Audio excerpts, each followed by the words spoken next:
Hello students, welcome back to Frescon Academy of Science and I am Rajat sir teaching you the chapter Bioclassification and अब हम पहुंच चुके हैं protista के आखिरी वीडियो पे और इसी वीडियो के साथ आपका प्रोटिस्टा खत्म हो जाएगा which is one of the most lengthy important और याद रखने वाला एक किंगडम था। हमने पहले वीडियो में प्रोटिस्टा के कैरेक्टरिस्टिक पढ़े, सेकेंड वीडियो में हम लोगों ने डिनोफ्लैजलेट्स, chrysophytes and euglenoids पढ़ा which are photosynthetic protists। ठीक है, now it's time to the next group and that group is called as what? You remember, कोई याद होगा, they are called as what? Slime molds or decomposers protists। याद आ रहा है? Now they are called as protistan fungi because इनकी जो characteristics है वो थोड़ी फंगाई जैसी मिलती है, खासकर इनका nutrition which is saprobic. So all of you remember saprophytic, saprobic मतलब they break down the dead decaying organic matter। yes, so slime molds जरूर याद रखिएगा आप लोग, सब लोग स्माइल नहीं, sorry, slime moulds it's a protistan fungi. बहुत बार सवाल पूछा गया, name a protistan fungi. Slime moulds, तो स्लाइम मोल्ड्स जो होते हैं प्रोटिस्टन फंगाई होती हैं। दे मेन कैरेक्टरिस्टिक दे सैप्रोबिक और they are saprophytic, that means they feed on dead decaying organic matter, मरे हुए को खाते हैं ये लोग। ठीक है, so remember they slime moulds, they are saprobic which is very important. इनकी एक और खासियत की बात करेंगे, ड्यूरिंग फेवरेबल कंडीशंस, याद रखिए जब कंडीशंस अच्छे हैं, so they get together and they make plasmodium. Okay, ये नाम सुना लग रहा होगा, तो ये प्लाज्मोडियम क्या है? ये जब फेवरेबल कंडीशंस होती हैं तो स्लाइम मोल्ड्स जो है they form an aggregate. Okay, they form aggregate, सब एक साथ दन बहुत सारे एक साथ आ जाते हैं, they are called as plasmodium. Remember this is different plasmodium, so remember plasmodium. Okay, so during favorable conditions these slime molds they get together, they form an aggregate and they are called as plasmodium. Now during unfavorable condition, conditions क्या होगा? ये plasmodium they will differentiate, ठीक है, they will differentiate into spores। याद रखना, समझे? So during favorable condition they all come together and they form an aggregate called as plasmodium, but during unfavorable condition these plasmodium they get differentiate, टूट जाते इधर उधर and differentiate and they form what? Spores। and these spores, ये जो spores बनते हैं they are very resistant, they are बहुत ही resistant spore होते हैं to high temperatures, pH and everything, so therefore they can survive for years। remember this, ठीक है?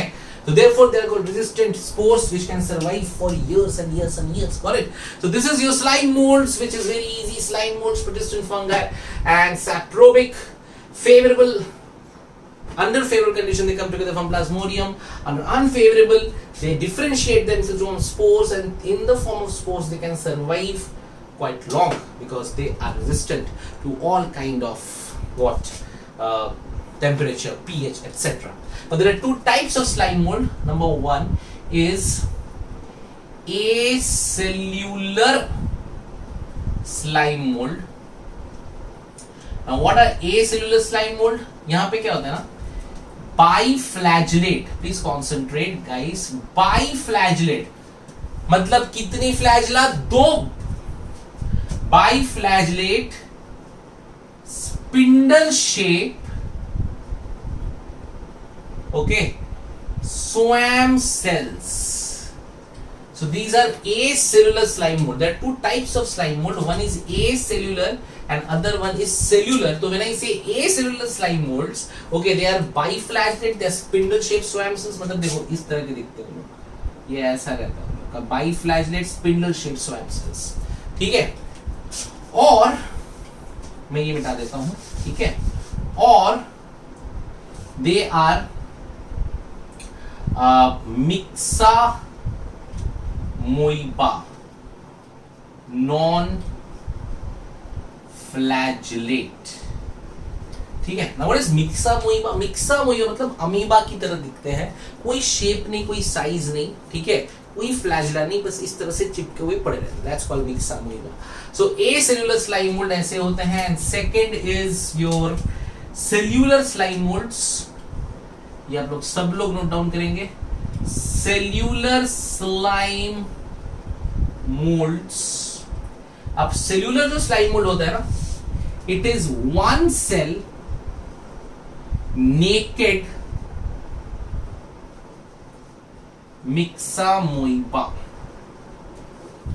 Okay, so just remember ये वर्ड myxamoeba। myxamoeba मतलब वो स्लाइम मोल्ड्स जो amoeba की तरह दिखते हैं, they are called myxamoeba। ठीक है, it's very important।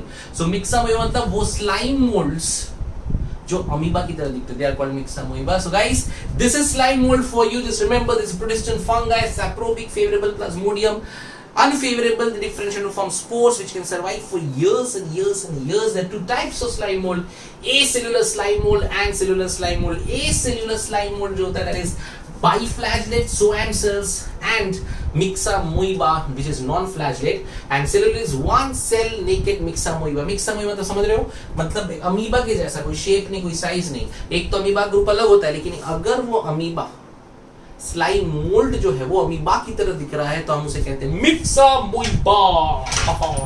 That's your slime mould. छोटा ग्रुप, छोटी बातें बढ़िया बढ़िया याद रह जाती हैं सब चीजें। वाह वाह वाह वाह वाह, क्या बात की है सर, अब मजा आएगा। अब हमको अटैक करने वाला आएगा भैया, कौन?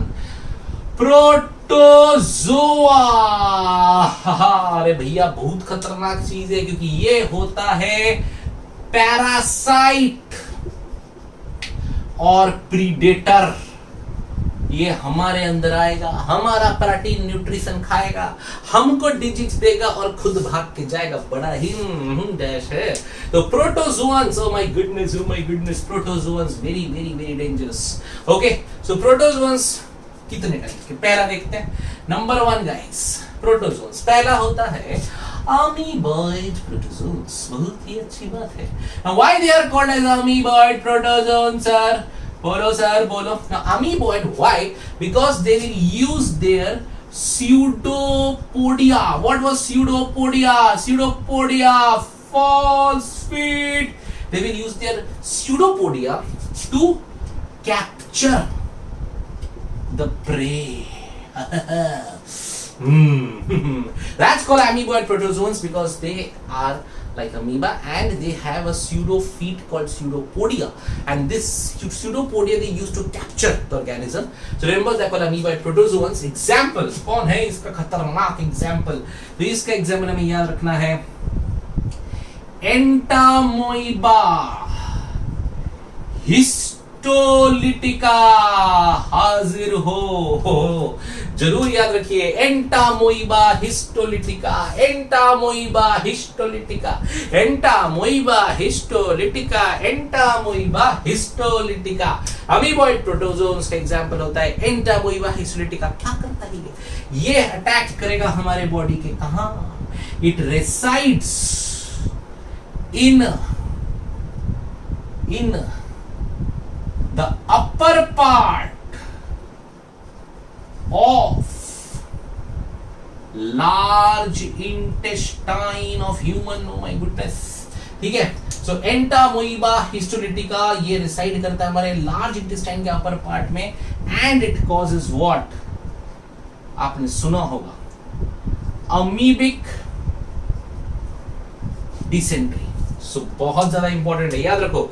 Amoeboid protozoans, amoeboid protozoans amoeba की तरह उनका स्यूडोपोडिया होता है, और उस स्यूडोपोडिया से वो कैप्चर करते हैं अपने प्रे को, और हमारे बॉडी में Entamoeba histolytica, Entamoeba histolytica, Entamoeba histolytica, ये वो है जो हमारे अपर part of human large intestine में रिसाइड करता है और कॉज करता है अमीबिक डिसेंट्री। या डिसेंट्री, पतला पॉटी, एकदम गंदा, ठीक है।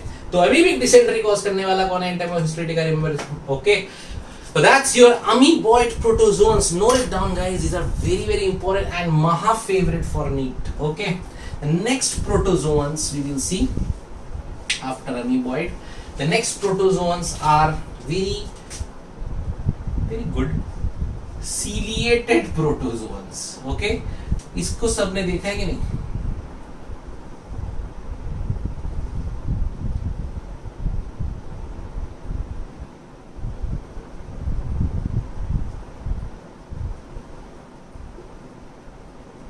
Now this is a very common चप्पल है कि नहीं? That's your Paramecium. Remember? तो ciliated protozoans कौन होते हैं? Paramecium. इनके पास बहुत सारे सीलिया होते हैं और ये सारे सीलिया एक साथ काम करते हैं और ये काम करके जो खाना है वो खाना उन लोग वाटर के साथ यहाँ ले आते हैं.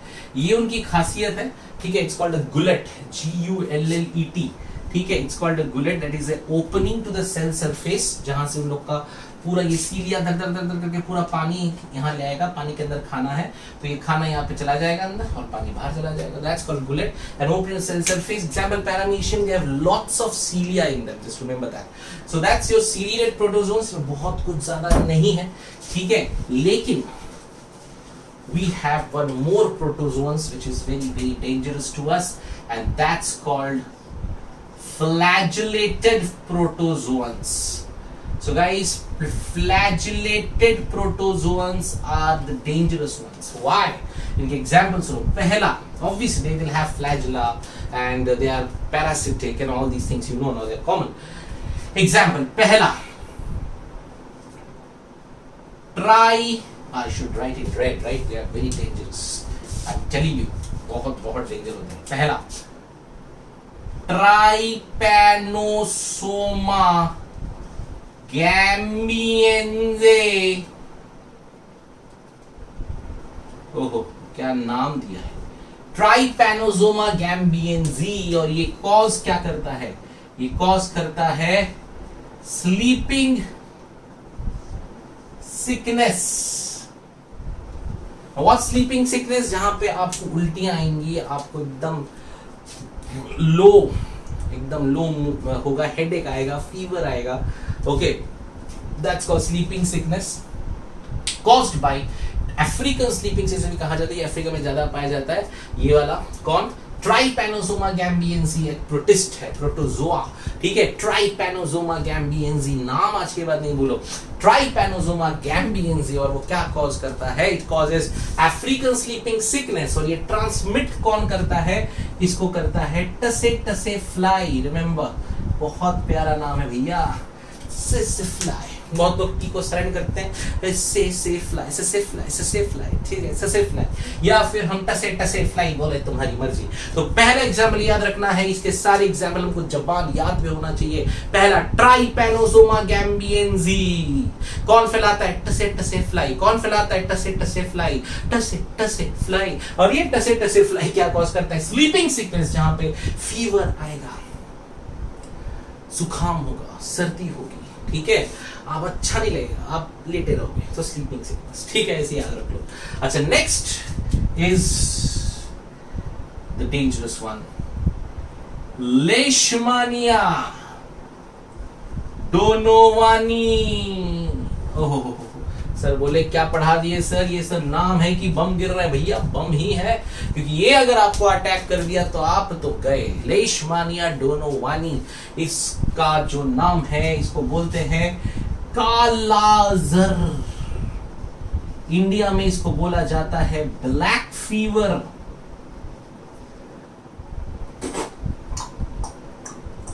इसको बोला जाता है ब्लैक फीवर, और कहीं कहीं इसको बोला जाता है दम फीवर, क्योंकि ये पहली बार पता लगा था कैलकाटा, इंडिया में एक जगह है कैलकाटा में दमदम, वहां पे, तब से उसका नाम दमदम फीवर पड़ा.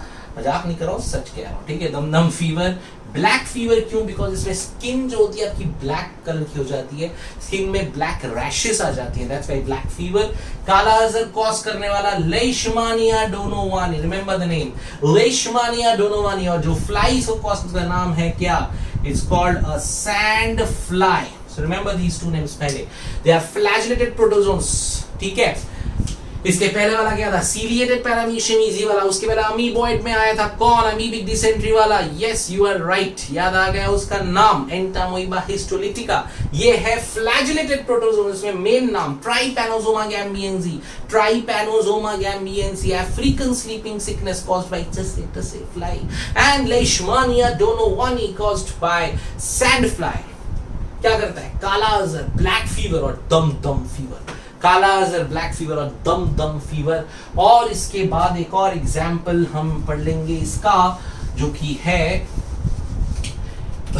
इट्स कॉल्ड जियार्डिया इंटेस,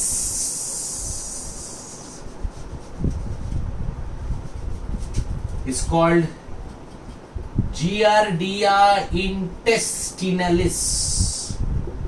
ओ बाबा, ये कहा, इसको एक और नाम दिया, इसको बोलते हैं grand old man of intestine. ऐसे ही मजे के लिए, कोई बात नहीं, grand old intestine, Giardia intestinalis. It has flagellated, क्योंकि इसमें बहुत सारे ऐसे फ्लैजला निकले रहते हैं, जैसे ओल्ड मैन के दाढ़ी निकली रहती है वैसी दिखती है, इसके लिए उसे grand old man of intestine कहते हैं, जियार्डिया इंटेस्टिनलिस। और ये क्या कॉज करेगा, ये जियाटिक डिसेंट्री कॉज करेगा। वे कहां रहेगा, ये बात आपको याद रखनी है, ये रहता है upper part of small intestine, ठीक है, and it cause giardic dysentery.